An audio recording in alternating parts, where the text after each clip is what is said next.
Wall Street Journal reporting that the U.S. has intercepted a troubling communication connected to the crisis in Syria. It suggests that any kind of U.S. involvement in this ongoing civil war could trigger an attack on our interests. Iran now apparently ordering militants in Iraq to attack the U.S. embassy and other facilities in Baghdad.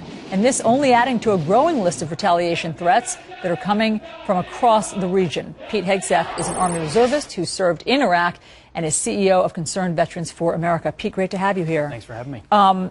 This is a troubling report out that the Wall Street Journal is reporting this morning that they have intercepted these communications from Iran. Not surprising, but scary. Yeah, troubling, but not surprising. Syria has long been a proxy for Iran. And so Iran sees Syria as sort of the first trench in anything that's engulfing them. So they're going to do whatever they can to prevent, deter any action, international action, U.S. action in this particular case, as big or small as it might be, and use all their assets available, which are Hezbollah proxy forces in Lebanon, their Quds force, which has always been projected outward. Quds force, by the way, means Jerusalem force, if we need to be reminded about where their actual focus is. Because from Tehran, in order to get to Israel, you've got to go through Baghdad, Damascus, and Beirut, Syria, and Lebanon. So that connection is very important to Iran, and they're going to do whatever they can to send signals that any aggression on Syria is an aggression on Iran. So in other words, well beyond Baghdad, we need to be worried about retaliation everywhere if the U.S. strikes. Absolutely. But isn't that always part of the calculus of our commanders? Don't they always recognize that there could be some sort of retaliatory attack for whatever action we take? Of course. No plan survives first contact with the enemy. It's the first thing you're taught. So if we can send a missile strike into Syria, it's going to have a ripple effect. And I think Iranian play here and Syria's is to demonstrate that ripple effect is going to be so unpalatable for the United States that we don't want to get involved. There's obviously some bluffing involved here. Some forces have said we're going to eradicate Israel. Israel will deal with threats because of an action precisely because of their geographic proximity. But I don't think this is going to be the trigger for an absolute stand down with Israel. But we'd better be prepared for Hezbollah to react toward Israel. We'd better be prepared in Damascus, not in Damascus, in Baghdad and elsewhere in our embassies across that region and around the world, where Hezbollah is not just involved in the Middle East. They've got cells throughout Europe and elsewhere, so they could and they've had time, Alison. That's the thing. When you signal what you're going to do and then you wait for congressional action, Iran and Syria are able to plot and plan what they do next.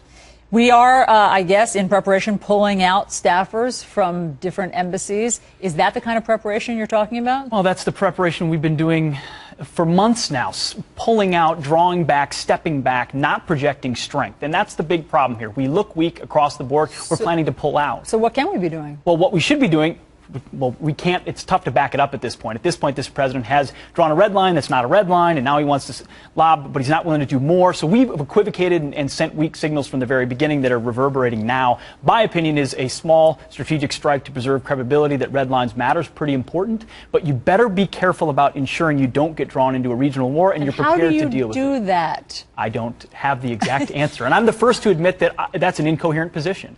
And the president has created the situation where even those who want to back him because his credibility is our credibility are in an untenable position because he's been so erratic and incoherent in dealing with these threats. He doesn't even want to call them threats, yet he wants to lob missiles into Syria. And that's why we look so weak. And Iran, and by the way, Russia and Putin have an upper hand in this geopolitical chess game in which right now, unfortunately, the United States seems to be losing. But just the fact that Iran is making these noises and threatening retaliation, that can't be a reason for us not to do it.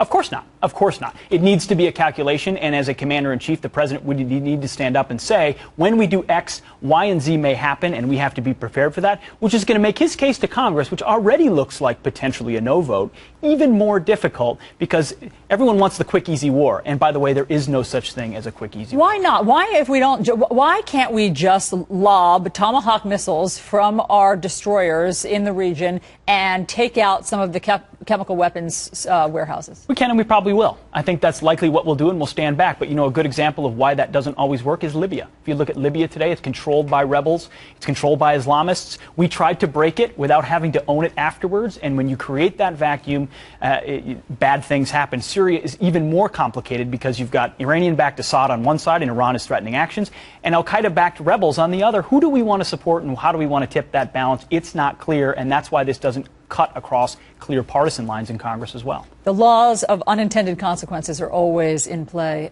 Pete Hegseth, thanks so much. Always great to have your insight.